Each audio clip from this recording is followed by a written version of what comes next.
By North Carolina standards, it is cold this morning. It is 27 degrees, which is, I don't know, -2 Celsius, -3. I don't know. I live in America. I don't know these things. Uh, it's chilly. And I'm in my car at the trailhead looking to go for a run. And I wanted to record this show real quick. And yeah, so in effort to reduce noise, I turned the heat off, and we'll see how long I can last with the chilliness creeping in. I was talking with my 21-year-old the other day, and she's up in Minnesota now, and it was like 10 degrees. And I remember those cold days, and it's interesting how we adapt, how we change, right? Like, I would go walk for bagels in 0 degree temperatures. Not a problem. Didn't even really think twice about it. I just put on the gear and went. And now it's just below freezing, and I'm shivering in my boots. Not in a scaredy cat way. So yeah, that's my morning. I have to go for a run. And then I have to take my girls back to their mom's house. And then, get ready for the last week. We're in the last week up until Christmas. So I've got some last minute gifts to get, as per my usual. And, I'm just terrible at it. So many people are terrible at it. Those of us who celebrate Christmas or any kind of gift giving during the holiday season, it seems it's human nature almost to be late in buying gifts. And I wonder why that is. Is it just a sense of always feeling like, oh, there's another day, another week? Or is it, that we just don't think about other people in such ways that we think, oh, this is the perfect gift for them. I won't find anything better than this, so let me get this now. I think I fall into that one a little bit. Like, okay, I could get my youngest this, and she would like it, but there's like a nagging feeling of, oh, but something better might come along next week. And I don't know if that's sound thinking or if that's lazy thinking as a way to procrastinate. I'm not sure. I don't know. Hey, you know what though? It's Saturday, December 19th, 2020, and as of this recording, I'm still depressed, but I'm not dead. So I've got this frog in my throat, it seems like, and I apologize. Hopefully it's not too terrible. I did notice yesterday I was starting to get a little tickle in my throat, a little cough. I had an absurd day yesterday, work-wise. My boss called me late Thursday and said, hey, can you go help out? Pam has got car trouble, and can you go out and help out a little bit? And I'm like, okay, so the week's been slow, not a lot of hours, so yeah, okay, I'll do it. I say, all right, can you hit these two towns? And I was thinking about my schedule, and like I just had Target work. And I was like, yeah, sure, send them my way. Well, he sent 15 jobs in 5 different cities, towns, cities, whatever, which amounted to like 7.5 hours of just drive time to do the work, not counting actual work. And so, 15 jobs, if you think maybe half hour a job, that's like another 7 hours. So it's like a 14-hour day. And boy, it was all of it. I couldn't sleep Thursday night because I was so wound up about it. And so I left my house at 3 a.m. yesterday. The first store was like 2.5 hours away, and I needed to get gas, and I tend to drive a little slower on the expressway. And so that set me up to be, at the first store at 6 a.m. when they opened. And I was a little anxious about it because here in North Carolina, we have a curfew going on right now from 10 p.m. to 5 a.m. in some kind of half-hearted, lame attempt to curb the spread of coronavirus and COVID-19. I don't really know.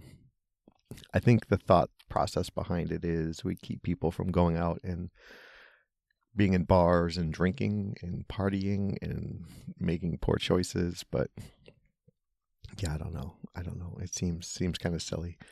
But anyway, so that put me, breaking curfew in the morning, and I wasn't really sure what,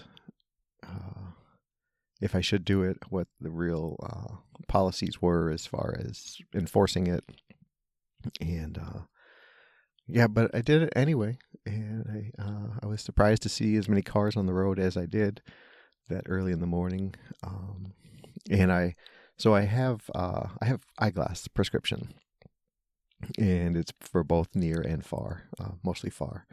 But I made the decision to get like transition lenses on this last go round of getting glasses, which is, think bifocals, but not distinct line between, looking up and out for distance and down and low for reading close.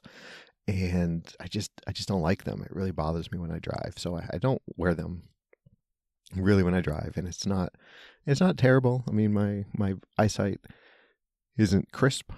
Like I can't necessarily, I need to be a little bit closer to signs on the highway to be able to know what they say specifically. But it's not terrible. It's not like I can't see cars or see people in cars or make out models of cars or, any of that kind of stuff. But it's on my license that I wear corrective lenses. So I had to clean them off and put them on, thinking if I get pulled over at 4:30 a.m. because I'm breaking curfew, I don't want to. I figured I could get out of the curfew thing by talking about work, but when they see I need corrective lenses, so I put them on, and I hated it every minute of it, but I did it. And yeah, so I started at 3 and I got back home at 8:30 last night. And what a long day. So, and I got home, and Nora and my two girls were watching this movie called Prom, I think it was, which is a musical, which is not my cup of tea. And it's best I could tell, because I just caught the end of it, was that it was a story of like non-binary gender. I'm really making a fool of myself here because I don't know the terminology, but LGBTQ, did I say that right? Community, and wanting to have a prom and not being welcome at high school prom, and so they want to put on their own prom and this and that, and and so I get at the end, and like, spoiler alert, they work it out and they're having this big prom, and there's different mixes of couples who attend the prom, let's say, and they're like singing and dancing and singing and dancing and dancing and singing, and it's just not my thing, and like I just get uncomfortable watching that. And then like I caught myself like feeling uncomfortable, and it's like, whoa, hey, check yourself, dude. What are you uncomfortable with? Are you uncomfortable seeing someone born a male dressed as a female dancing with a male, whatever. And I said, no, that's not it. Like I don't care about that. I care that singing and dancing is so foreign to me that like it's just weird. So yeah, what am I doing? Am I tooting my own horn here saying, hey, I'm progressive? It's I have no problem with two biological men dating each other, but I can't stand the fact that they might dance wildly, like people dance besides me. Weird, just weird. But yeah, that was my one big thought yesterday after such a long day of driving and working, was that I can't stand the thought of me being in a situation where I might have to boogie down or whatever. Yeah, I don't know. It's weird. It's weird. I'm weird. We're all weird in our own way. Um, Speaking of weird, no. So my friend Claire just put a new episode out of her podcast and exercising depression. Go check it out. Exercising like running, jumping, weightlifting, things like that. Not exorcising, like casting out the demons of depression. Check her out and listen to her latest episode. It's really interesting and fascinating, and she's a wonderful person, and you will do yourself a favor by listening to her show. So yeah, I mean, there's that, and I had the birthday this past week, and I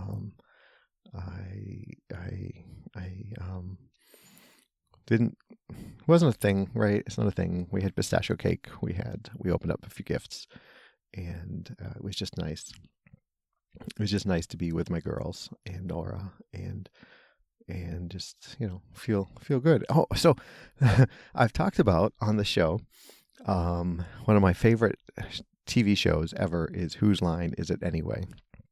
And this is a British show back when, and then it came over to the United States, and it's kind of an improv show, and it's like a half hour, and it's like they have this one show, like one bit called Scenes from a Hat, where the MC pulls something out of a hat, like things you'd say to your mother but not to your barber, or things you'd say to your barber and not to your mother, or whatever. And then the guys like say, step forward and, hey, this, whatever. I don't know, something usually provocative in some way, but it's just funny. It's just so stinking funny. And this one dude, Colin Mockery, is he's my favorite by far, and he's just hilarious. We share the same wit, and he's very expressive with his face on the show and voice intonations and things he says. And more than one time, I have found myself giggling out of control after something he said. Well, so I had a birthday, and Nora, you've all heard of this Cameo. I think it's cameo.com, where famous people will record a short personalized video for a fee. And and so Nora did this for me with Colin Mockery, who is my favorite on Whose Line. And I guess the idea is she like fed some information into the contact form. So he knew like my name, and like I had a bunch of kids, and I do this podcast, and so it's really kind of personalized, informal still, but personalized. And it was like 5 minutes long, and it was like Colin was sitting down and talking to me, and it was fantastic. I was so pleased. So yeah, it was nice. It was nice. So yeah, so I got that. I got some Amazon gift cards, which I really wanted. I feel like an Amazon gift card is potential for greatness. Something great, not greatness, I suppose. And so I asked for that, and my friend Dave got me a year subscription to Masterclass, which is the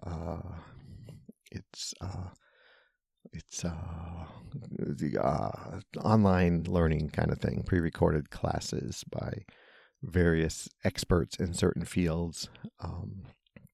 Like Neil deGrasse Tyson has some, and there's probably a Barack Obama one. Steph Curry has a couple. I think like master chefs give classes on things. People, writers give tutorials, classes on how to, build a better plot, how to enhance a character in your story, things like that.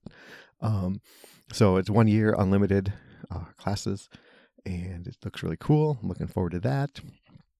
And it's just it's such a such a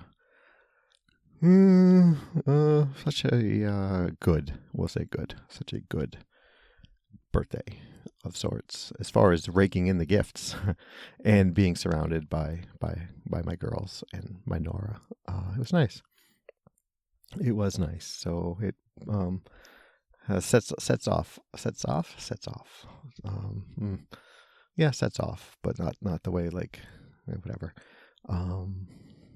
balances out the getting older part.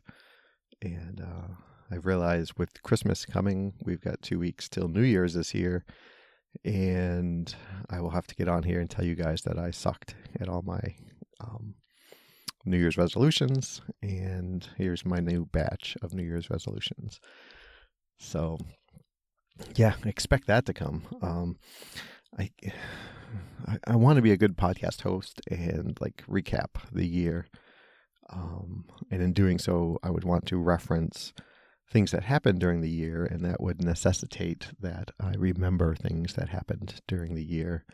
And even more so, being able to put them in context of then and now and what we've learned along the way. So I'm going to try that. If you want to help me out and you want to send me an email at jamolke@gmail.com, facebook.com/jamolke, on Twitter and Instagram, www.jamolke.info. That's JAMOALKI. Text me in the U.S. 248-648-1419. Worldwide, +1 248-648-1419 on WhatsApp. And let me know what you remember about the year and what was good, what was bad.